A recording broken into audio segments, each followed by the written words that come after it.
Joseph was the favored son of Jacob and Rachel, which made his 11 brothers jealous. Jacob gave Joseph a beautiful coat of many colors, which only fueled their resentment.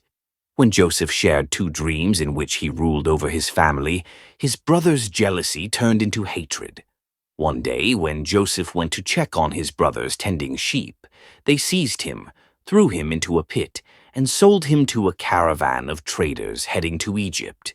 They soaked his coat in goat's blood and deceived their father, Jacob, into thinking Joseph had been killed by a wild animal. In Egypt, Joseph was sold as a slave to Potiphar, the captain of Pharaoh's guard. Despite his hardships, Joseph gained Potiphar's trust and was made overseer of his household. However, Potiphar's wife tried to seduce Joseph. He refused, but she falsely accused him, and Joseph was thrown into prison. In prison, Joseph interpreted the dreams of Pharaoh's cupbearer and baker. The cupbearer's dream foretold his restoration to Pharaoh's service, while the baker's dream predicted his execution. Joseph's interpretations came true, but the cupbearer forgot about him. 2 years later, Pharaoh had troubling dreams that none of his advisors could interpret. The cupbearer remembered Joseph and brought him to Pharaoh. Joseph interpreted Pharaoh's dreams, predicting 7 years of abundance followed by 7 years of famine.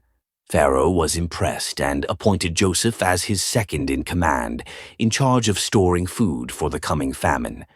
As the famine spread, Joseph's brothers in Canaan were forced to go to Egypt to buy grain. They didn't recognize Joseph, but he recognized them. Joseph accused them of being spies and demanded they bring their youngest brother, Benjamin, to prove their story. After several encounters, Joseph revealed his identity to his brothers, who were shocked and fearful. Joseph reassured them, saying that God had sent him to Egypt to save them from the famine.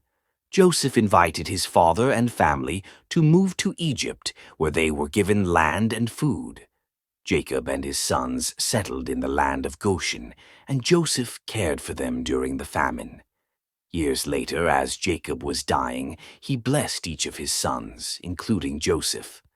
After Jacob's death, Joseph's brothers feared that he might seek revenge for their past betrayal.